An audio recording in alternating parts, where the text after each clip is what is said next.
নমস্কাৰ সকলোলৈকে।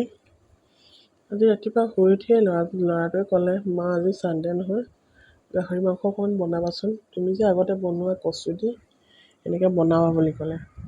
ল'ৰাৰ কথা মানি মই ৰাতিপুৱাই গ'লোঁ আমাৰ শিৱসাগৰ কেপিচিআৰিত সাপ্তাহিক বজাৰখনলৈ।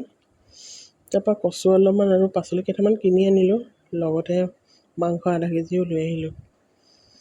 আনি বনাই আপোনালোকৰ লগত শ্বেয়াৰ কৰিছোঁ। আজি মই কেৰাহীত বনোৱা নাই আৰু মাংসখিনি বইল কৰি লোৱা নাই আগতে।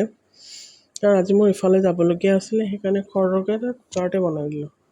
কুকাৰত নামমাত্ৰ তেল দি তাতে মেথি গুটি অকণমান দিলোঁ। তাৰপিছত নহৰু, আদা আৰু জলকীয়া পিচি ৰখা সেইখিনি দি দিলোঁ। নহৰু, আদাৰ কেঁচা গোন্ধ যোৱাৰ পিছত পিঁয়াজখিনি দি ৰঙচুৱাকৈ ভাজি ল'লোঁ। তাৰপিছত মাংসখিনি এড কৰি তাতে বিলাহী, নিমখ, হালধি দি সানি ল'লোঁ।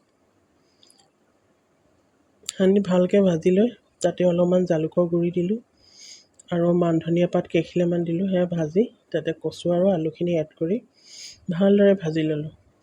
15 মিনিটমান ভালকৈ ভাজি তাতে 1.5 কাপমান গৰম পানী এড কৰি দিলোঁ।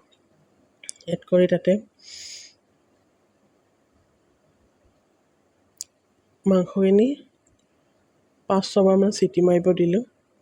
তাৰপিছত সেয়া গাহৰি মাংসৰ তৰকাৰী ৰেডি। তাকে ল'ৰাক খাব দিলোঁ। সি বৰ ভাল পালে। ভাল হৈছে বুলি মোক ফোন কৰি জনাইছে। মই এফালে গৈছিলোঁ কাম এটাৰ কাৰণে। মা বৰ টেষ্টি হৈছে বোলে, বৰ ভাল লাগিলে বুলি খাই। সেয়া আৰু ল'ৰাই খাই ভাল পালে, আমাৰো ভাল লাগে দিয়কচোন। আপোনালোকেও কেতিয়াবা এনেকৈ বনাই খাই চাবচোন কচুৰ লগত, বৰ ভাল লাগে। ধন্যবাদ।